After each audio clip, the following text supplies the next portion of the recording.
Мунай дүйнөдөгү эң кирешелүү тармактардын бири. Анын айланасында миллиардтар айланат. Кыргызстанда мунайды Кыргыз нефтегаз өндүрүп, иштетип, бюджетти толтуруп келчү.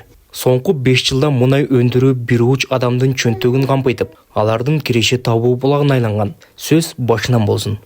5 жыл бою Камчыбек Ташиев эң майлуу кызматтарда отурду. Улуттук коопсуздук кызматынын төрагасы, Минкап төрагасынын орун басары. Айтор анын колуна бийлик берилгени өлкөдөгү миллиардтаган кирешеге айланган мунайга кол сала баштаганын салык кызматы айтып чыкты. Дегенибиз, мунайды өндүргөн мамлекеттик Кыргыз нефтегазга Камчыбек Ташиев бир тууган жээни Байгазы Матисаковду коюп, мунайды каалагандай пайдаланган.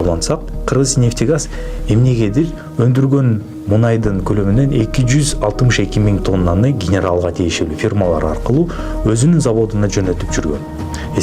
Акыркы 5 жыл ичинде Кыргыз нефтегаз компаниясы 879 миң тонна чийки мунай өндүргөн. Өндүрүлгөн нефтинин болжол менен 30% ортомчу компанияларга сатылган. Даяр продукцияларды кайра өзү кымбат баа менен сатып алган. Ортомчу компаниялардын дээрлик бардыгында Улуттук коопсуздук мамлекеттик комитетинин мурдагы төрагасы Камчыбек Ташиевке жакын адамдар жетекчилик кылары көрсөтүлгөн. 5 жыл бою 83 миң тонна нефтти алган.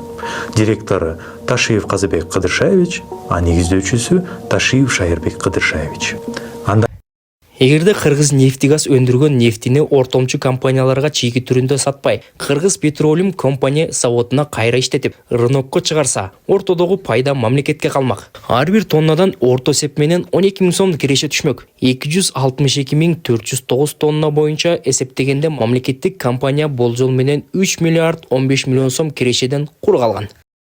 Мамлекеттен урдаган, мамлекетке келтирген зыяндардын бардыгын ордуна төлөйсүңөр.